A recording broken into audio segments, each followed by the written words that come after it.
தாவேகா தலைவர் விஜய் சிபிஐ விசாரணைக்கு டெல்லியில் ஆஜராயிருக்காரு. சிங்கம் வாயில் தானாக மாட்டிக்கொண்ட ஒரு கதை சொல்வார்கள். அது போன்று ஏற்கனவே தமிழ்நாடு அரசு சிறப்பாக விசாரித்துக் கொண்டிருந்தது. இந்த விசாரணையில் மிரட்டல் வரப்போவதில்லை, நியாயமான விசாரணை நடந்திருக்கும்.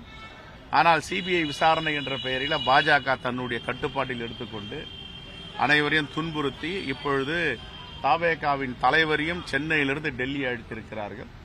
இது ஒரு அரசியல் ஒப்பந்தத்திற்கான முயற்சியை அவர்கள் செய்கிறார்கள்.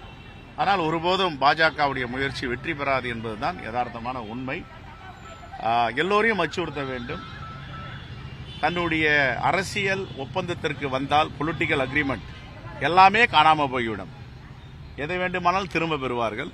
ஒத்து வரவில்லை என்றால் என்னென்ன தொந்தரவு கொடுக்க முடியுமோ, பிரச்சனை ஏற்படுத்த முடியுமோ அனைத்தும் ஏற்படுத்துவார்கள். அவர்களுக்கு சாதகமாக வரவில்லை என்றால் அனைத்தையும் சிதைப்பார்கள். இதுதான் கடந்த கால வரலாறு.